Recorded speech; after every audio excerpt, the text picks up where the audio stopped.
तो कहानी की शुरुआत एक पार्टी को दिखाने से होती है जिसमें कई सारे अंतरिक्ष यात्री और अंतरिक्ष शोधकर्ता आए हुए थे। इसी पार्टी में हम लूक, जिम, फिल, वुडी और वुडी की पत्नी टेरी को देखते हैं। ये सभी लोग एस्ट्रोनॉट्स होते हैं। वहीं हमें पता चलता है कि लूक कुछ हफ्ते बाद एक स्पेस मिशन के लिए मार्स यानी मंगल ग्रह पर जाने वाला है, जबकि इस दौरान उसके दोस्त जिम, फिल, वुडी और टेरी इंटरनेशनल स्पेस स्टेशन से उसके मिशन की निगरानी रखने का काम करेंगे। इनके बीच की बातों से हमें ये पता चलता है कि पहले इस मिशन के लिए जिम और उसकी पत्नी मैगी जाने वाले थे, लेकिन अचानक मैगी की तबीयत खराब होने की वजह से जिम ने इस स्पेस मिशन में जाने से मना कर दिया, क्योंकि वो मैगी के पास रहकर उसका ख्याल रखना चाहता था, मगर शायद किस्मत को कुछ और ही मंजूर था और इस बीमारी की वजह से जिम की पत्नी की मौत हो जाती है, जिस कारण वो अंदर से बुरी तरह से टूट जाता है। और यही वजह थी कि जिम की जगह लूक को मंगल ग्रह पर जाने के लिए सिलेक्ट कर लिया जाता है। अब यहाँ से सीन 13 महीने बाद के समय पर शिफ्ट होता है और हम लूक के साथ कुछ और अंतरिक्ष यात्रियों को देखते हैं, जिन सब ने मार्स पहुंचकर वहाँ पे अपनी खोजबीन शुरू कर दी थी। इस खोज के दौरान उन अंतरिक्ष यात्रियों को अपने सामने एक बहुत बड़ा पहाड़ नजर आता है, जिसमें से कोई सफेद पत्थर जैसी चीज नजर आ रही थी। उसे देखकर पहले तो इन्हें लगता है कि शायद ये बर्फ का बहुत बड़ा टुकड़ा है, लेकिन मार्स पर बर्फ का इतना बड़ा टुकड़ा मिलना लगभग नामुमकिन बात थी, इसलिए वो ये सारी जानकारी स्पेस स्टेशन के पास भेजते हैं। साथ ही लूक और उसके सभी साथी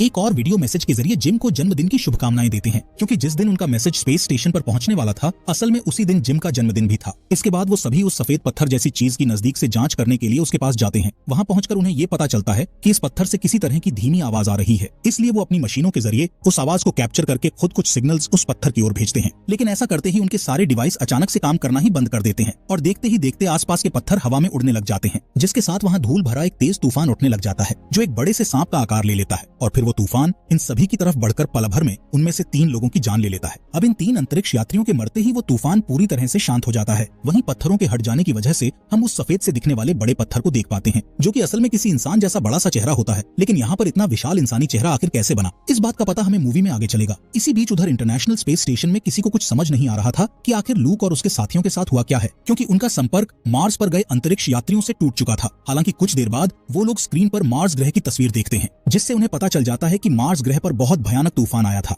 और शायद इस तूफान की वजह से उनके सभी अंतरिक्ष यात्री मारे गए हैं। इस बात को सुन लूक के चारों दोस्त बहुत दुखी हो जाते हैं। तभी दूसरी सैटेलाइट से संपर्क होते ही उन्हें लूक का वीडियो मैसेज मिलता है, जिसमें लूक बता रहा होता है कि उस भयंकर तूफान में मेरी टीम के लोग तो मारे गए, लेकिन मैं किसी तरह बच गया। अब इससे पहले कि वो कुछ और बता पाता, उनका संपर्क दोबारा से टूट जाता है। ये देख लूक के चारों दोस्त उसे बचाने के लिए मार्स पर जाने का फैसला करते हैं, लेकिन उनका सीनियर जिसका नाम रे था, वो उन लोगों को मार्स पर जाने की अनुमति नहीं देता। वो बताता है स्पेस स्टेशन से मार्स तक जाने में पूरे 6 महीने का टाइम लगता है और इतने समय तक लूक का बच पाना बहुत मुश्किल है। साथ ही साथ रे को ये शक भी था कि उन्हें लूक का वीडियो मैसेज मिलने तक क्या पता लूक जिंदा ही ना हो, पर इसके बावजूद वो चारों किसी तरह रे को मना लेते हैं, जिस पर रे उन्हें एक स्पेस शिप देकर मार्स ग्रह पर जाने की परमिशन दे देता है। आगे हमें कुछ दिन बाद का समय दिखाया जाता है, जहाँ फिल कुछ कैंडीज से डीएनए जैसा स्ट्रक्चर बनाकर जिम को दिखाते हुए कहता है कि ये डीएनए मेरी होने वाली पत्नी का होगा, जिस पर जिम उसमें से कुछ कैंडीज लेकर खा लेता है। इसके बाद जिम अकेले बैठकर अपनी पत्नी मैगी को याद करते हुए उसके वीडियोस देखने लगता है। अब इसी तरह से सफर करते हुए जब इन सभी को मार्स तक पहुंचने में सिर्फ 1 दिन ही बचा होता है, तो फिल और टेरी मार्स पर जाने का सिमुलेशन शुरू कर देते हैं। लेकिन तभी शटल के आसपास घूम रहे मीटियोरॉइड्स के छोटे छोटे टुकड़े उनके शटल से टकराकर उसमें कुछ छोटे छेद कर देते हैं। इसमें से एक छेद से मीटियोरॉइड्स फिल के हाथ पर जा लगता है, जिससे उसके हाथ से खून निकलने लगता है। साथ ही इन छेदों की वजह से स्पेस शटल की ऑक्सीजन कम होने लगती है, जबकि फिल के हाथ से निकला खून एक जगह से बाहर निकलने लगता है और ये वही जगह थी जहाँ छेद हुआ था। ये देख वुडी उसे बंद कर देता है, लेकिन अब भी उनके शटल का ऑक्सीजन कम हो रहा था, यानी दूसरा छेद अभी बचा था। पर उसे ठीक करने के लिए वुडी को बाहर जाना पड़ता है, लेकिन उसे दूसरा छेद नहीं मिल रहा था। वहीं दूसरी तरफ टेरी एक ड्रिंक का पाउच लेकर उसकी ड्रिंक को बाहर निकाल देती है और ऐसा करते ही वो ड्रिंक शटल के दूसरे छेद से बाहर निकलकर बर्फ की तरह जम जाती है, जिसे देखकर बाहर मौजूद वुडी उस दूसरे छेद को भी बंद कर देता है, जिससे उनकी ऑक्सीजन जो 10% पर पहुंच गई थी वो वापस से नॉर्मल हो जाती है। इसके बाद वुडी वापस अंदर आ जाता है, जबकि हम देख पाते हैं कि उनके शटल के फ्यूल पाइप में मीटियोरॉइड्स की वजह से काफी सारे और छेद हो गए हैं, लेकिन इस बात का उन सबको बिल्कुल भी नहीं पता होता। इसलिए वो लोग मार्स पर उतरने के लिए शटल के फ्यूल को चालू करके उसे इग्नाइट करने की कोशिश करते हैं, पर उनका बहुत सारा फ्यूल उसके पाइप के छेद से निकलकर स्पेस में जम जाता है और वो जमा हुआ फ्यूल उनके शटल के पीछे की ओर तैरने लगता है। तभी जिम शटल को इग्नाइट करता है, जिससे शिप के पीछे तैर रहे फ्यूल में आग लगने के कारण जोर से धमाका होता है और उसका इंजन टूटकर अलग हो जाता है, यानी कि अब सभी लोग बुरी तरह से फंस चुके थे। इसी बीच उन्हें नासा के रिसप्लाई मॉड्यूल के बारे में याद आता है, जो नासा ने सालों पहले मार्स की ऑर्बिट में भेजा था, और यही एक रास्ता था जिसकी मदद से वो सभी सही सलामत मार्स तक जा सकते थे। यहाँ वुडी के कहने पर वो सभी अपने शटल के बाहर आ जाते हैं, जहाँ थोड़ी दूर पर उन्हें रिसप्लाई मॉड्यूल दिख जाता है। इस पर वुडी एक तार को लेकर अपने आप को रिसप्लाई मॉड्यूल तक लॉन्च करने का फैसला करता है, ताकि वो इस तार के दूसरे हिस्से को उससे जोड़ सके और इसके जरिए बाकी सभी मॉड्यूल तक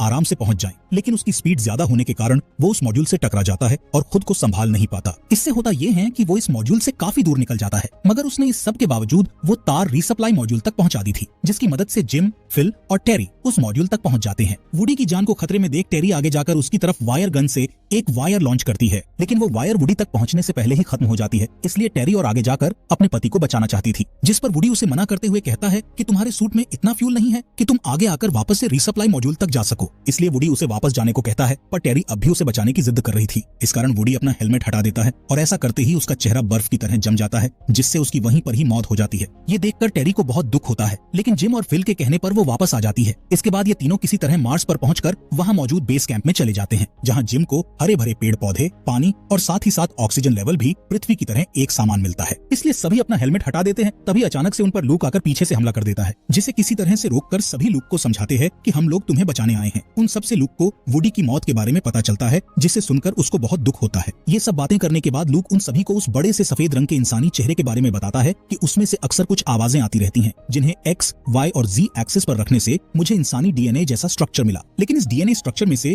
क्रोमोसोम्स वाला आखिरी हिस्सा गायब है। इसे देखकर फिल कहता है कि ये डीएनए संरचना तो पूरी तरह से इंसानों जैसी ही है, जिस पर टेरी बताती है कि चिंपैंजी और इंसानों के डीएनए में सिर्फ 3% का ही अंतर होता है, फिर भी हम इंसान उनसे कितने ज्यादा विकसित हैं, और यहाँ तो पूरा क्रोमोसोम्स ही गायब है। तो हो सकता है कि ये डीएनए जिस प्रजाति का है ये इंसान तो नहीं हो सकते। इसका मतलब है कि ये कोई एलियन प्रजाति है। आगे जिम को कैंडीज देकर फिल वाला किस्सा याद आता है कि किस तरह से फिल ने कैंडीज से एक डीएनए स्ट्रक्चर तैयार किया था। इस सब से जिम को ये समझ में आता है कि ये डीएनए जानबूझकर अधूरा छोड़ा गया है, ताकि हम इसे पूरा करके इसका सही सिग्नल उस विशाल चेहरे की तरफ वापस भेजें। जिम कहता है कि लूक की टीम ने इस चेहरे की तरफ कुछ सिग्नल फायर किए थे, जिन सिग्नल्स को इस एलियन प्रजाति ने अपना जवाब मान लिया था, पर क्योंकि वो जवाब हमारे डीएनए क्रोमोसोम्स को पूरा नहीं कर रहा था, इसलिए उस चीज ने लूक और उसकी टीम को अनजान समझकर उन पर हमला कर दिया, जिसमें किस्मत से लूक की जान बच गई। यानी अब हमें इस सिग्नल से गायब क्रोमोसोम को सिग्नल में कन्वर्ट करना होगा और फिर उस सिग्नल को वापस उस विशाल चेहरे की तरफ फिर से ट्रांसमिट करना होगा। इसके बाद सभी गायब क्रोमोसोम का पता लगाकर उसे जल्दी से सिग्नल में कन्वर्ट करके एक रोवर के जरिए उस विशाल चेहरे की तरफ ट्रांसमिट कर देते हैं, जिसके वहां पहुंचते ही उस चेहरे में एक बहुत ही तेज रोशनी चमकती है और इसी रोशनी के साथ वहां एक दरवाजा खुल जाता है। ये देख जिम, लूक और टेरी उस दरवाजे के अंदर चले जाते हैं,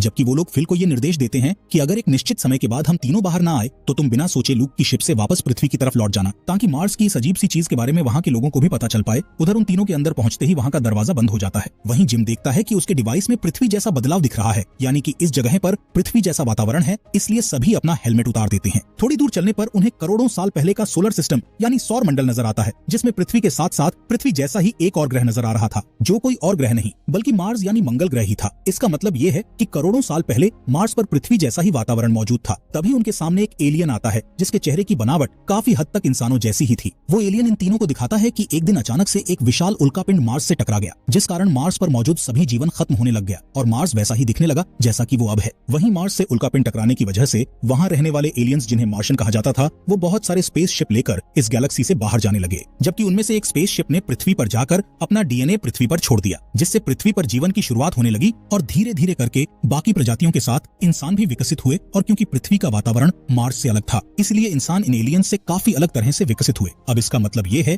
कि ये मार्शियंस ही असल में इंसानों के पूर्वज हैं। यहाँ उस एलियन को देखकर हम ये समझ पाते हैं कि ये वही एलियन है जिसने करोड़ों साल पहले पृथ्वी पर जीवन की शुरुआत की, और एक बहुत उन्नत प्रजाति होने के कारण वो इतने सालों तक जिंदा रह पाया। दरअसल वो एलियन इसी इंतजार में था कि कभी न कभी कोई बुद्धिमान जीव मार्स पर आकर उसकी डीएनए वाली पहेली को सुलझाकर अपने पूर्वजों के बारे में जान पाएगा। और आज वो दिन आ गया जब लूक, जिम और टेरी अपने पूर्वज से मिल रहे थे। इसके बाद वो एलियन इन सभी से कहता है, तुम चाहो तो हमारे साथ एक दूसरी गैलेक्सी के दूसरे ग्रह पर साथ में रह सकते हो, जहाँ बाकी एलियंस रह रहे हैं। जिस पर जिम उसका ये ऑफर स्वीकार कर लेता है, लेकिन बाकी सभी को वापस पृथ्वी पर जाना था, क्योंकि उनकी वहाँ एक जिंदगी थी और जिम ने अपनी पत्नी को खो दिया था। इसलिए उसे फर्क नहीं पड़ता कि चाहे वो जहाँ भी रहे। जिम उस एलियन के कहने पर सफेद सी दिखने वाली एक चीज पर जैसे ही पैर रखता है तो वो एक तरह के कैप्सूल में बदल जाती है, जिसमें कुछ ही देर में पानी भरना शुरू हो जाता है। पर फिर भी जिम आराम से सांस ले पा रहा था। बाकी लूक और टेरी उसे अलविदा कहकर फिल के पास चले आते हैं। मूवी के लास्ट सीन में हम उस विशाल चेहरे को टूटते हुए देखते हैं, जिसमें से एक एलियन स्पेसशिप निकलकर अंतरिक्ष की ओर चला जाता है। वहीं लूक, फिल और टेरी भी वापस पृथ्वी की ओर निकल जाते हैं और इसी के साथ ये अमेजिंग मूवी यहीं पर खत्म हो जाती है।